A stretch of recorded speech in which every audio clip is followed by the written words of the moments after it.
It is 8:57 a.m. Pacific Standard Time. It's the 28th day of January 2025. This is episode 1026 of Bitcoin and NASDAQ is in the news. The Circle P is open for business. We'll get to that one. And then we got a note here from Lola Leitz. She's got a problem with her bank. Who would have guessed? Who would have guessed that Lola Leitz might actually have a problem with her bank? And it's not her problem with her bank. She's not like going on about how, she hates banks and stuff. No, this is what her bank did to her. And speaking of that, French authorities are in the news, and for more than one thing. Arizona in the news. I can't wait to bring you that one, by the way.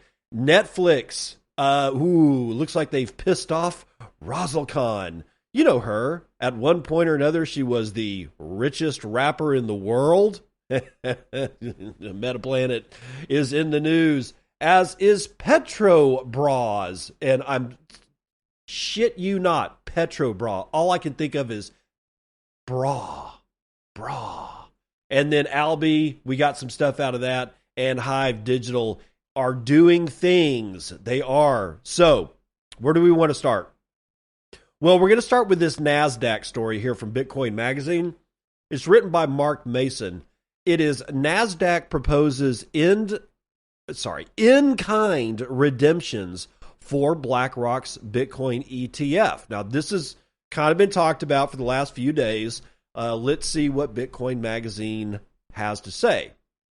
NASDAQ has submitted a groundbreaking proposal to the U.S. Securities and Exchange Commission that would transform the operational framework of Bitcoin exchange-traded funds. The proposal, focused on BlackRock's iShares Bitcoin Trust, seeks to introduce in-kind Bitcoin redemptions, offering a streamlined and cost-effective alternative to the current cash redemption process. So, you may be asking yourself, what are in-kind redemptions? Well, under the proposed system, institutional players known as authorized participants, responsible for creating and redeeming the ETF shares themselves, could opt to exchange ETF shares directly for Bitcoin rather than cash. This innovation eliminates the needs to sell Bitcoin to generate the cash needed for redemptions, simplifying the process while cutting operational costs. While this operation or this option would only be available for institutional participants and not for you retail scumbag plebs out there, no, not you retail investors, experts might be suggesting that the improved efficiency could indirectly benefit everyday investors. Well, how? You're a scumbag pleb. You can't do this at the retail level. You can't just buy Bitcoin ETFs and then get the Bitcoin into your own wallet when you decide that you just don't want to be part of that ETF anymore. No. But somehow or another, you're going to benefit because by reducing operational hurdles, in-kind redemptions have the potential to make Bitcoin ETFs more streamlined and cost-efficient for all market participants. So why the change? Well, the cash redemption model implemented in January of 2024 when spot Bitcoin ETFs were first approved by the SEC, those were designed to keep financial institutions and brokers from handling the Bitcoin directly. Well, this approach prioritized regulatory simplicity during the nascent stages of Bitcoin ETFs. However, the very rapid growth of the Bitcoin ETF market has created new opportunities to improve the infrastructure. With evolving regulations and a more mature digital asset ecosystem, NASDAQ and BlackRock now see a pathway to adopt a more efficient in-kind redemption model. So what are the benefits of in-kind redemptions? Well, number one is operational efficiency, as has been said. It reduces the complexity and number of steps in the redemption process and streamlines ETF operations, saving both time and costs. Number two are tax advantages, because avoiding the sale of Bitcoin minimizes capital gains distributions, making ETFs more tax efficient for institutional investors. And lastly, market stability. This whole thing reduces sell pressure on Bitcoin during redemptions, potentially stabilizing the asset's price. Nasdaq's proposal coincides with significant regulatory developments under the pro-Bitcoin Trump administration.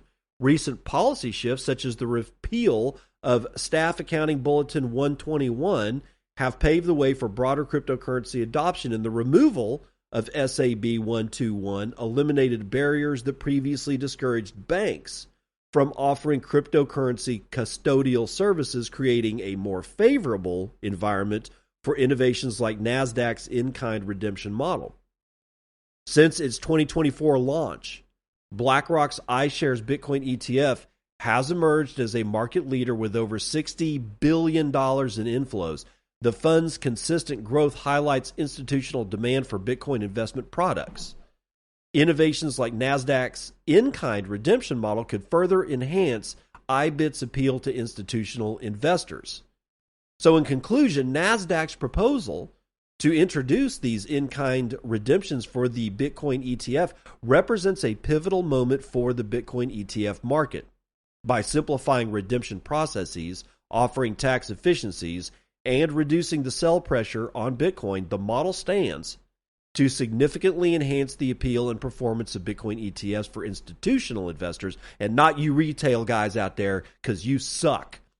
As the Bitcoin ETF market matures and regulatory support continues to grow, innovations like this are poised to drive further adoption, and if approved, Nasdaq's proposal could mark a critical step forward, solidifying Bitcoin ETFs as a cornerstone of institutional digital asset investment while indirectly benefiting retail participants. Yeah, you get the crumbs, ladies and gentlemen. You're the dog underneath the table, hoping that your master gives you some crumbs.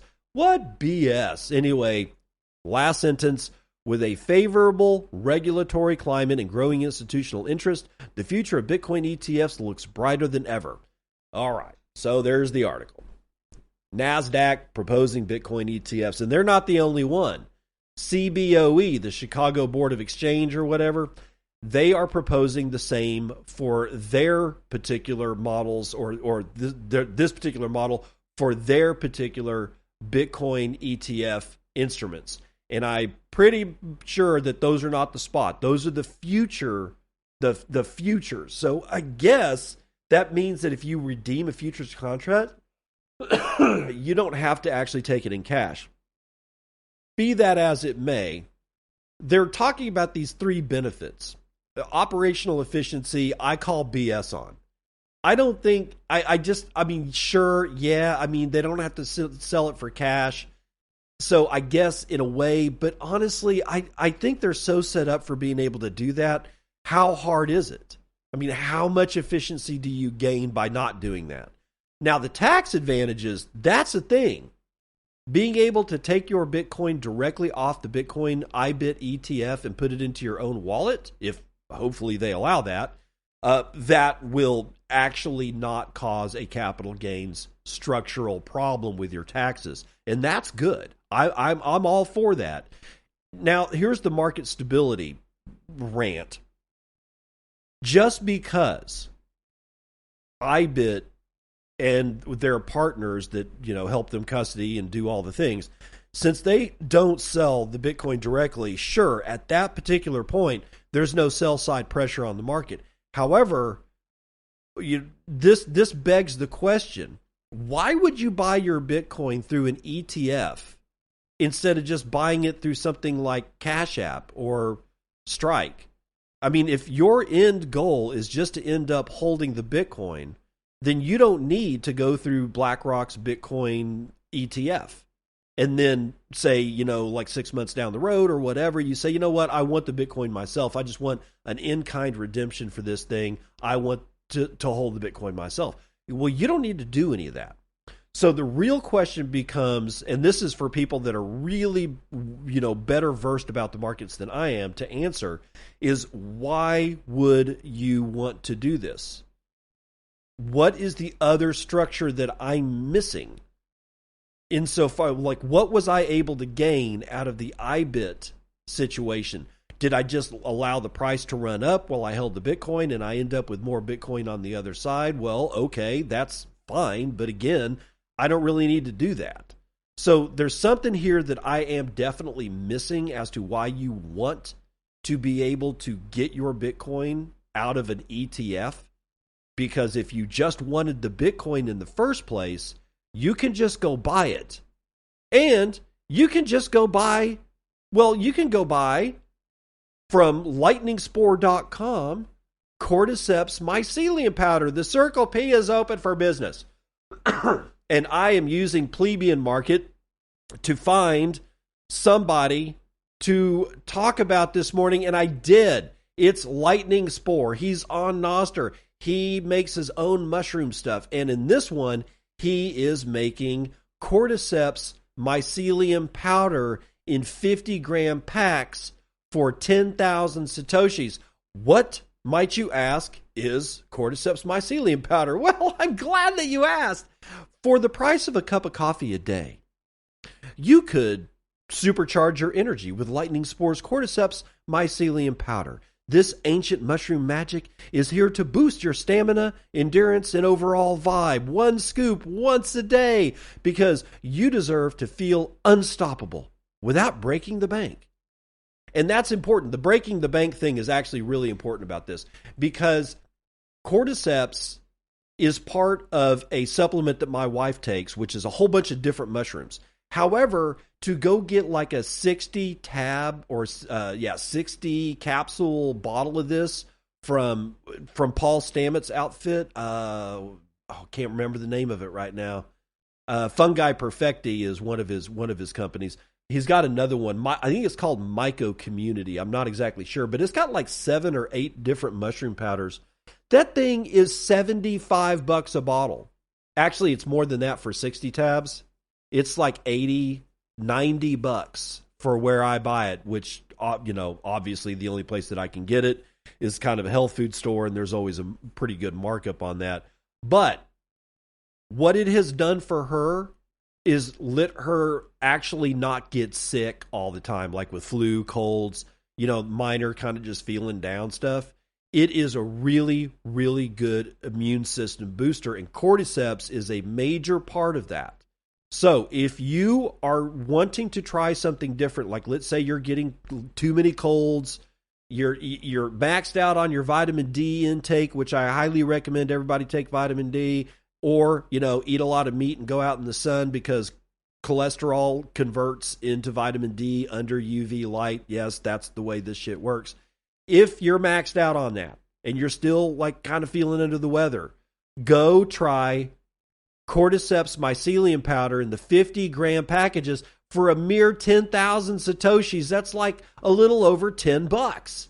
And you can get it from lightningspore.com. Over here on plebeian.market, it is going to be something that I think you're going to be really interested in doing. You're going to support the Bitcoin circular economy. You're going to support Lightning Spore. He's a Nostr pleb. He's a Bitcoin pleb. If you're not selling your shit for Bitcoin, you're not in the Circle P.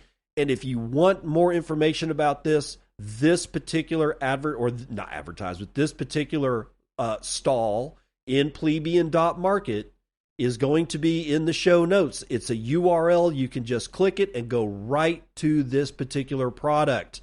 So there you go. Circle P is now closed. We are on to Lola Leets and her problems with her bank. And Lord have mercy, does she have problems with her bank. She says on Nostr.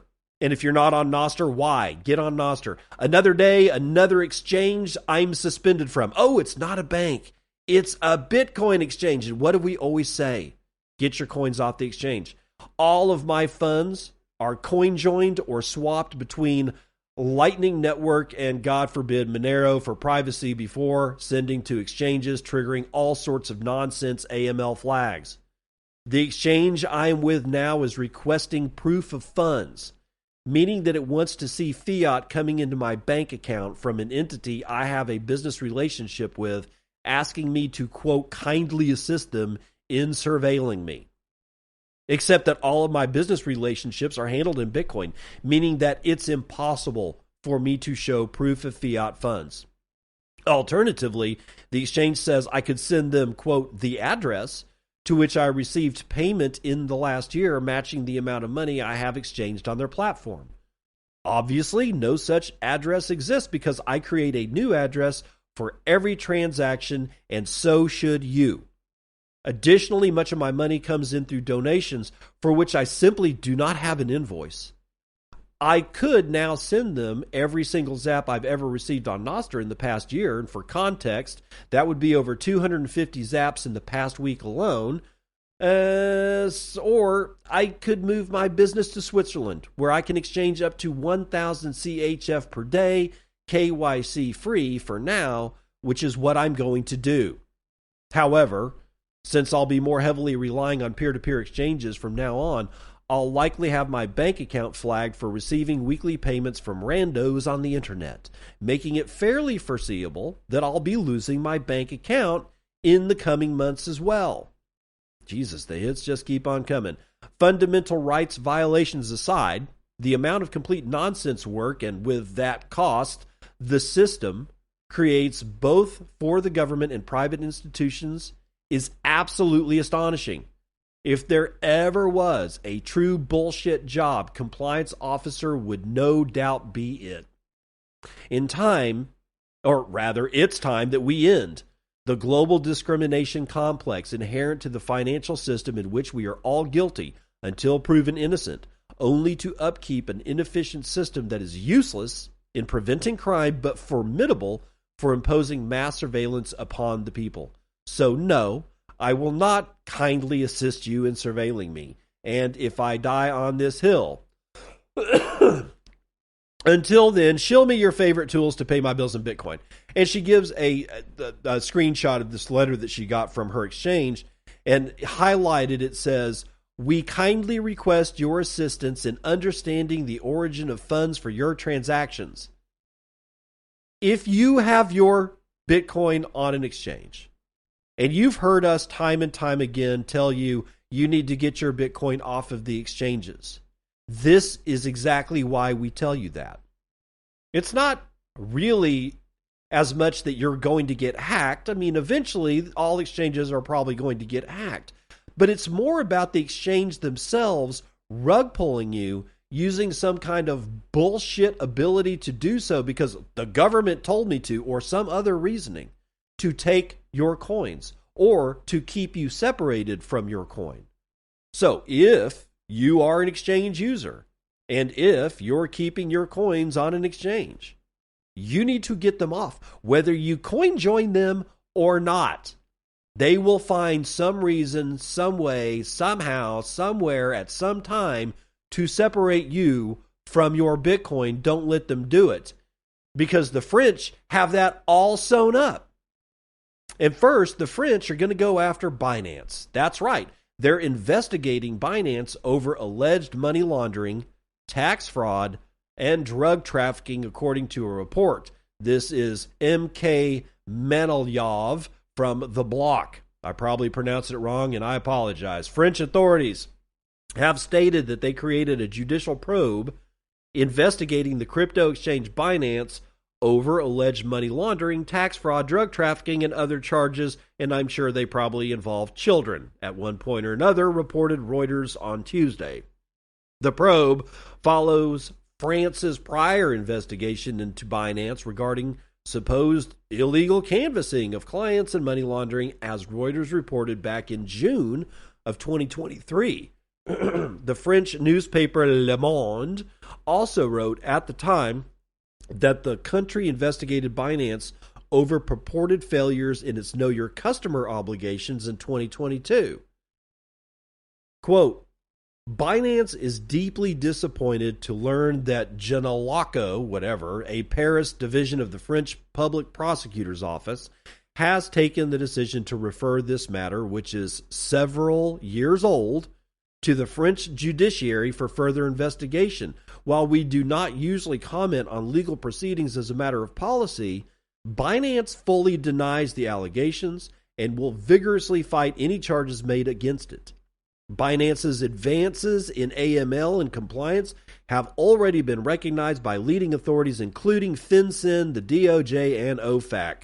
among other things, noting that Binance has implemented enterprise-wide AML/CFT, implemented Financial Action Task Force standards for AML and KYC, and improved employee AML/CFT training, end quote. Binance faces scrutiny for money laundering in the United States as well. In November of 2023, the exchange, as well as its then CEO, Changpeng Zhao, pleaded guilty to money laundering, with Binance agreeing to pay $4 billion of fines and Zhao yielding a $50 million fine himself, plus 4 months in prison. Binance is the largest crypto exchange by monthly spot volume. So why is France all of a sudden crawling back up the underwear of Binance? Because as Binance themselves and the block admits in this particular article, these are old charges. What could possibly be going on in France that might turn the... Oh, here it is. France is targeting crypto gains with a new wealth tax. From altcoinbuzz.io, I got this one. The French Senate recently approved the 2025 budget, which includes a new, quote, unproductive wealth tax, end quote. Unproductive wealth. This proposed tax would target a range of crypto assets and apply annually to unrealized gains. In other words, investors could be taxed on the increased value of their crypto holdings even if they haven't sold any coin. The idea of taxing unrealized gains has sparked debates far and wide. Supporters argue it's a fair way to tax wealthy investors sitting on large untapped fortunes. Critics, however, call it a slippery slope, claiming it unfairly penalizes those who are simply holding on to their investments. What's the next step? Well, it's a vote in France's National Assembly where lawmakers will decide whether or not this tax gets the green light. If passed, it could set a precedent in Europe where governments are increasingly focused on tightening crypto regulations. France isn't new to taxing cryptocurrencies. Profits from crypto trades are already subject to capital gains taxes, but this new tax goes one step further by targeting the unrealized gains, something that hasn't been widely adopted in other countries. And for crypto investors, it could mean a heavier tax burden even during market downturns. This push comes amid broader discussions about regulating digital assets in the European Union. As crypto grows in popularity, governments are looking for ways to ensure that benefits don't come at the cost of lost tax revenue. Still, taxing unrealized gains is a bold move that could test the patience of crypto enthusiasts. The proposal highlights the growing tension between governments and decentralized financial systems championed by cryptocurrencies, and while lawmakers aim to bring crypto into the fold of traditional finance, some argue that these moves could stifle innovation. Yes, that always stifles innovation. That's not what we're concerned about. Stop stealing my money. Stop stealing all of my money. Stop figuring out new and improved ways to take something that isn't yours, that you didn't work for, that you have no business in claiming. So France, at this point, is already teetering on absolute financial ruin, as is the entirety of the EU. It's ridiculous what's going on there, and people are leaving in droves.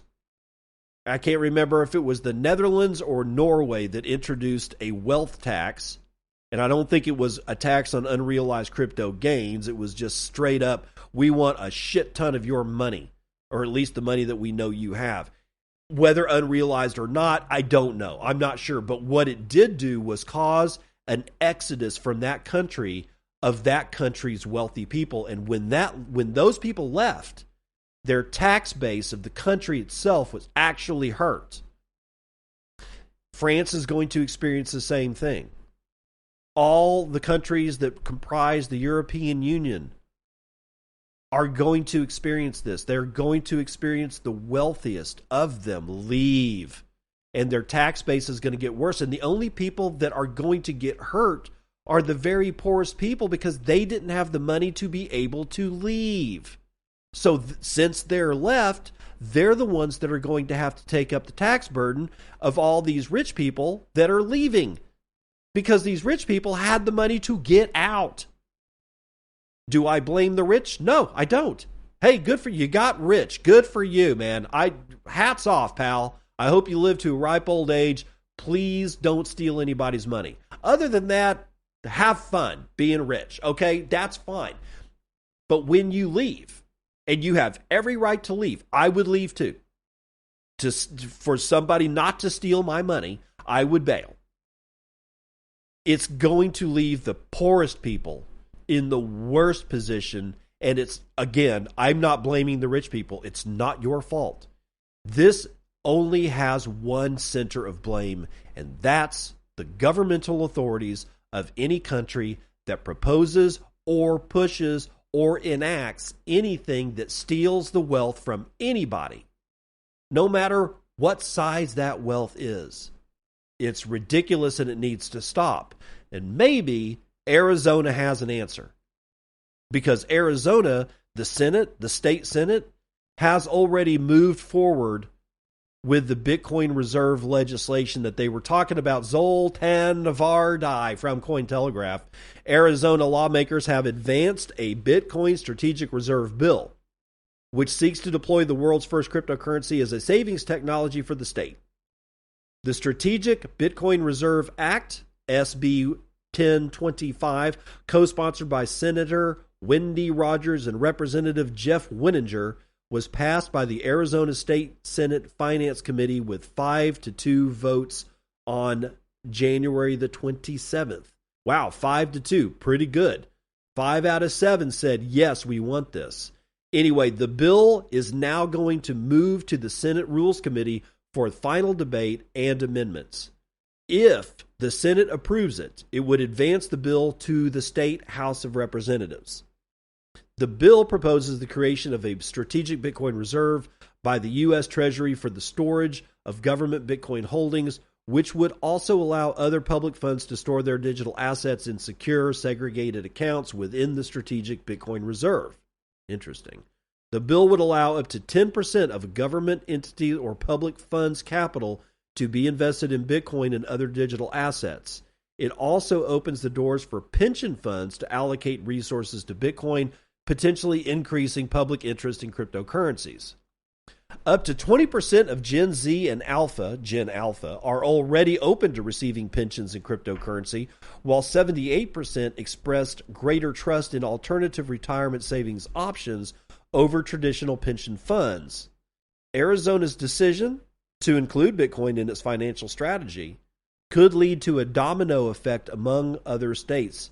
According to Andy Leon, author of and intergovernmental blockchain expert, he told Cointelegraph, quote, imagine if your state decided to put some of your tax dollars into Bitcoin.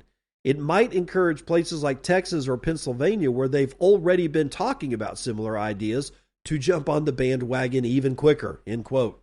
However, he cautioned that a Bitcoin reserve would require safeguards due to the cryptocurrency's volatility, noting that taxpayers could face financial risks similar to those encountered by crypto investors.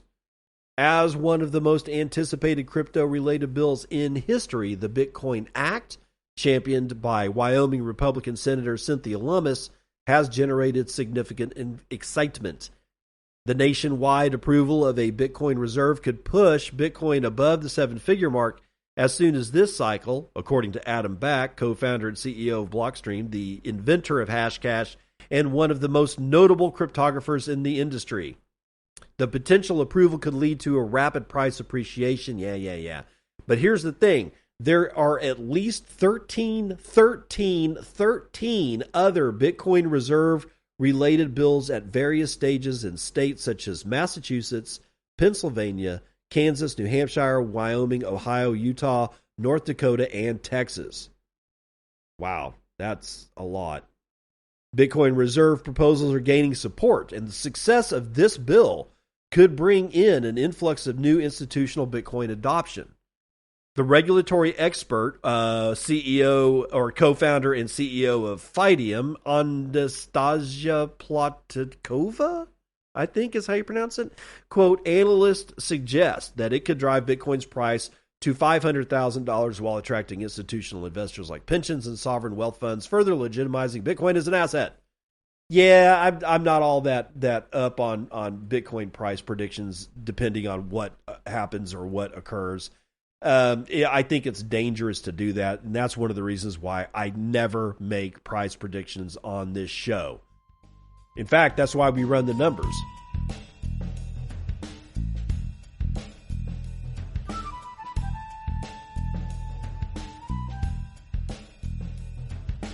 CNBC futures and commodities. Oil is up about 1/4 point, 73.37. Brent North Sea likewise up 1/4 to 77.24. But natural gas, 5 points to the downside. Gasoline is up 0.5 point to $2.03 a gallon. Gold is up over 1 point, and silver is up damn near 1.5 points. Platinum is moving sideways, and copper is up 0.5, while palladium is down almost a full point.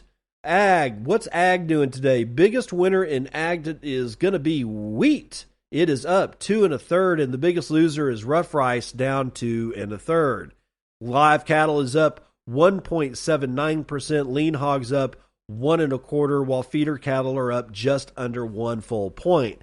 The Dow is up 1/4, but the NASDAQ is up more, 0.69%. NASDAQ is up 1.33%. I guess everybody's recovering from China going boo over the weekend, and the S&P Mini essentially is moving sideways. We've got $102,840 on a Bitcoin. That is a $2.04 trillion market cap, and we can get 37.4 ounces of shiny metal rocks with our one Bitcoin, of which there are 19,816,107.5 of, and average fees per block are low, 0.04 BTC, taken in fees on a per block basis. There are 34 blocks carrying a measly 82,000 unconfirmed transactions waiting to clear at high priority rates of 7 Satoshis per VByte. Low priority is going to cost you 5. 774.8 exahashes per second is the security of the Bitcoin network on a 1-week rolling average. And on to Weak Minds, Weak Markets, yesterday's episode of Bitcoin. And I got Mark with 210 sats. But Mark says that he's using Zap Planner to send me $5 a month. Thanks for reading the news I can use with no ads. No ads. I might tell you that again. When you're listening to like the really heavy hitter podcasts out there in the Bitcoin space, they have ads. Lots of ads. The only ads that I will read to you are plebs that are like you, who have goods and services for sale in Bitcoin. I do it as a public service. And hopefully, if you buy from them, they will send me some Satoshis on the other side. But other than that, this show gets no funding outside of Zaps that you send me. When you stream me Satoshis for listening to the show, when you give me boostergrams on things like Fountain.fm, podcasting 2.0 enabled apps, I don't get advertising revenue. I don't have River sponsoring me. This is it. This is just me and you in a relationship, and nobody else is standing in the way. Mark, thank you. $5 a month, thank you. I cannot tell you how much I appreciate that. And for all the rest of you guys, remember, the only reason that I bring you this show is because not only do I love doing the show, I love you. And I love people like Pies with 100 sats that says, thank you, sir. No, thank you. And that's the weather report.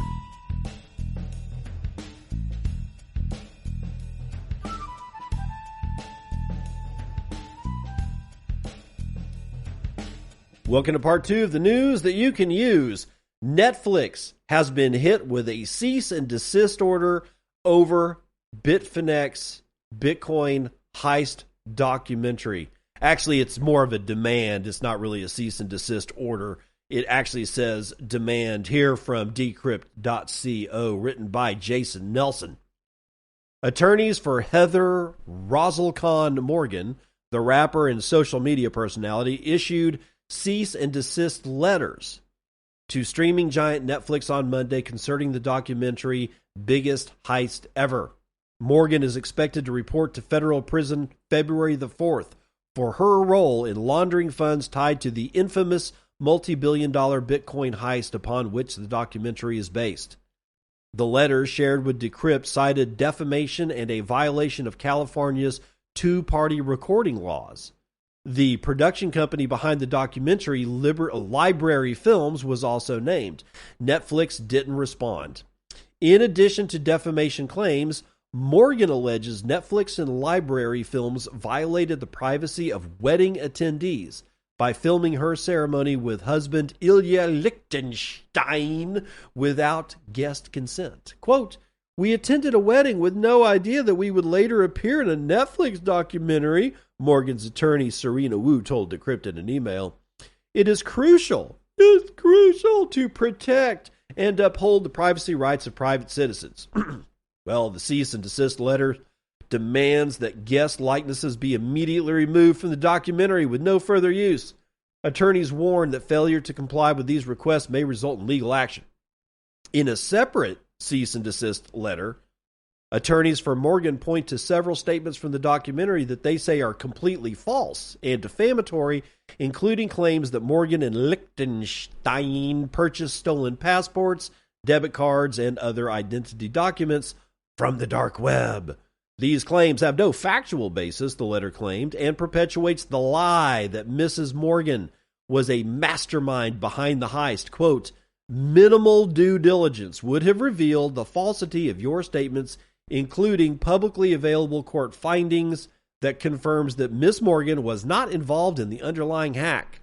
Morgan's daddy, or rather father-in-law, the cease and desist letter claimed, was also defamed by being called a hacker in the documentary. Quote, "While this defamatory statement is not aimed at Miss Morgan, it reinforces the documentary's disregard for the truth and willingness to make defamatory accusations without any basis," the letter said. The other cease and desist letter also cites California's 2021 two-party consent law, arguing that recording wedding footage without explicit approval constitutes a legal violation. Quote, "Miss Morgan expressly reserves all of her legal and equitable rights and remedies, including the right to seek injunctive relief and recover monetary damages," the letter said. Yeah, you're going to need the money there, Razzlekhan. If you decide not to comply with the demands above, Miss Morgan will take all steps necessary to protect her rights. Lichtenstein was convicted of hacking crypto exchange Bitfinex in 2016 and stealing nearly 120,000 Bitcoin, or more than $12 billion worth at the current price. In November, he was sentenced to 5 years in prison. Morgan, meanwhile, received an 18-month sentence for helping launder stolen funds in the case. Earlier this month, the self-styled rapper released the first of two new songs, Razzlekhan versus the United States, which was followed by Diplomat Pussy last week. Okay. So, the California two-party consent law, I don't think she's got a leg to stand on if and only if that wedding took place on public property. Even if they rented a venue, it's public property. When you're out in public, you have absolutely no expectation of privacy of your person anyway, like your face. Somebody taking a picture of somebody down the street, you end up being in that picture. Chances are good you'll never know, but even if you did, really, you're gonna make a thing about it. Now, if this wedding had taken place on fully private property, and I don't know where the hell this wedding took place, but given the amount of money that they had, it probably wasn't a backyard wedding at Bob's, okay? It was probably at a very large venue. And again, even if you rent the venue, it's still public property. I mean, it is. It's because the public is part of... You have a segment of the public at your place.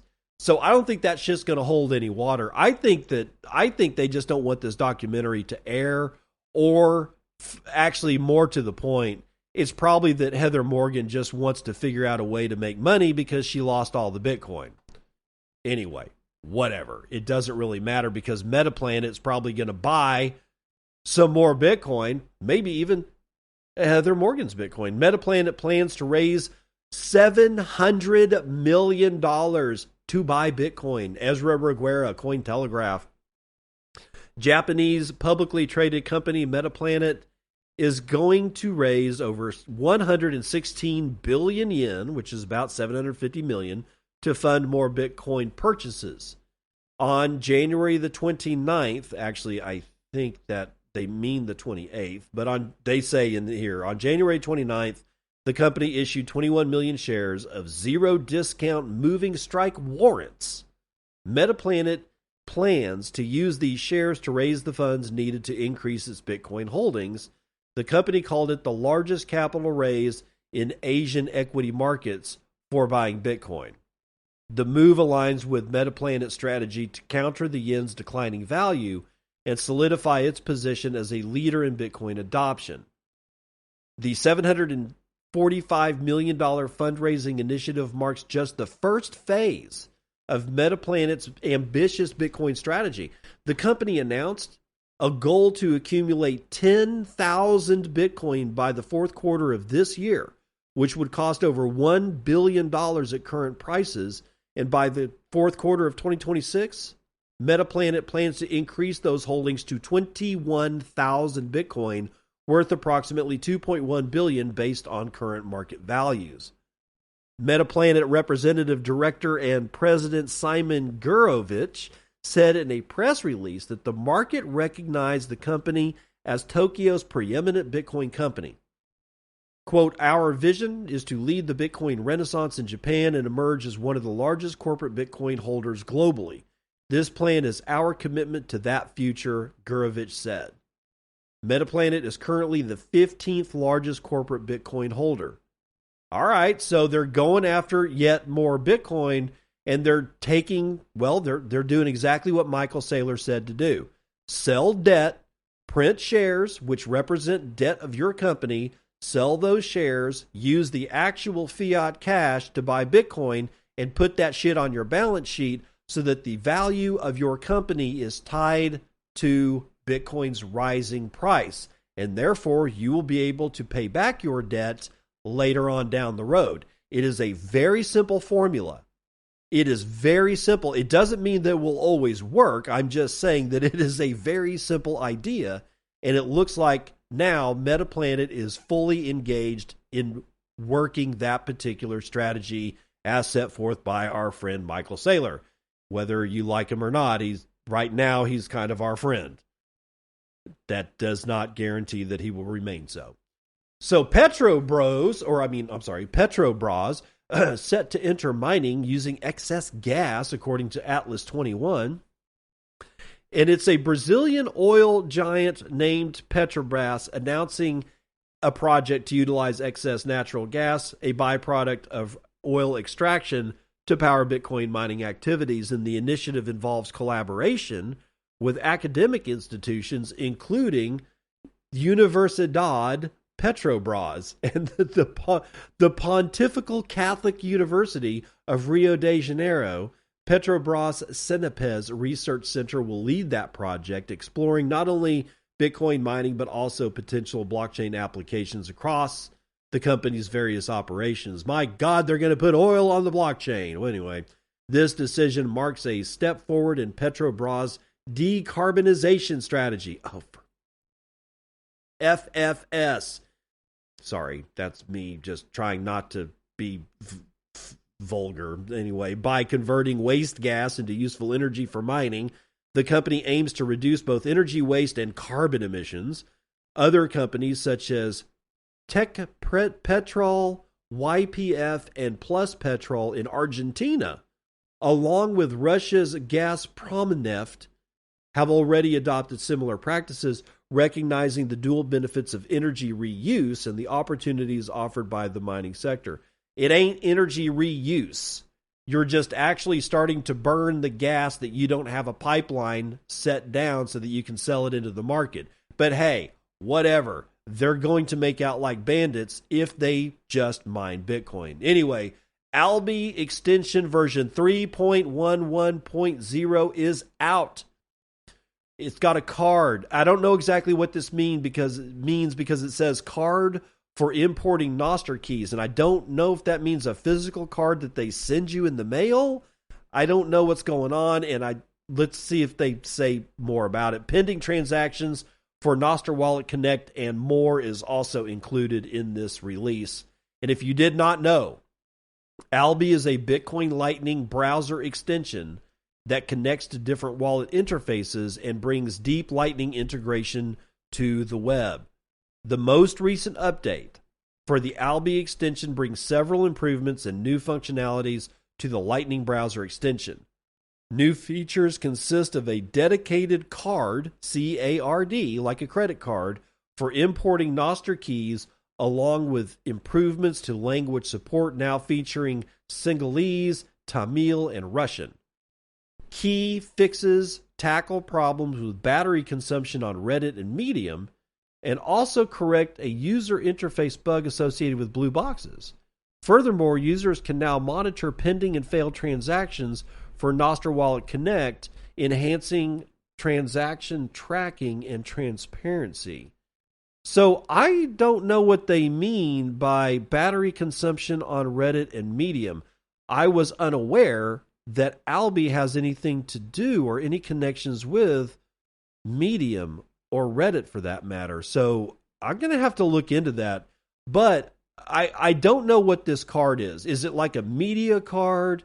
Is it like a physical plastic card?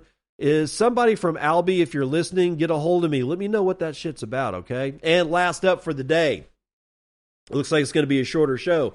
Hive Digital has acquired Bitfarms' Paraguayan facility for $85 million. Again, this is Atlas21.com. Hive Digital has announced the acquisition of Bitfarms' 200 megawatt facility in Paraguay for a total of $85 million. The agreement includes a payment of $56 million for the facility acquisition, with $25 million due at closing and $31 million in semi-annual installments. Additionally, $19 million will be paid for energy deposit reimbursements and approximately $10 million to complete remaining construction obligations. The Igazu facility, I can't pronounce it, currently under development, will be completed in two phases. The first phase, already 80% complete, will be operational by April and will provide a capacity of 6 exahashes per second. The second phase, scheduled for August, will add another 6.5 exahashes per second through water-cooled ASIC implementations. The operation is part of Hive's broader strategic plan, which has received support from Paraguayan President Santiago Peña. With this acquisition, the company aims to reach a total operational capacity of 300 megawatts in the South American country, including the 100 megawatt facility announced last July. The executive chairman for Hive, Frank Holmes, stated, quote, reaching 3% of the global Bitcoin mining network by September 2025, powered entirely by green energy, is a remarkable achievement, end quote. The company plans to increase its hash rate capacity from 6 exahashes per second to 25 exahashes per second, aiming to generate annual revenues of $500 million. And for its part, Bitfarms has announced that it will reinvest the capital obtained in growth opportunities into the United States, with the goal of rebalancing its portfolio to 80% North American operations by year end. And this move will allow the company to reduce energy costs by 10% and focus on developing high-performance computing and, of course, artificial intelligence infrastructure. So everybody's getting in on the mining game. So that's it for the stories that I had outlined for you today. The NASDAQ in-kind redemption. While I don't think it does as much as the story I read you at the first of that first part of the segment, I don't think it does as much as it says it does, but the tax implications, those are real. Those are really real. So if for whatever reason you had to take possession of Bitcoin from the ETF when you bought BlackRock's IBIT ETF and you move that over into your own possession, at least in the United States, right now, that would incur no tax problem. Whereas if you sold it into cash and you had any profits and you made over $100,000 a year being married, I think is what the cutoff is, then you're going to pay capital gains tax on everything above that $100,000. In either event, I still think it's good. I just think we should be careful in not letting it get so overblown that we think it's going to, I don't know, send Bitcoin to the moon. One of these days we'll get there. I promise. And when we do, I'll see you on the other side. This has been Bitcoin and I'm your host, David Bennett. I hope you enjoyed today's episode and hope to see you again real soon. Have a great day.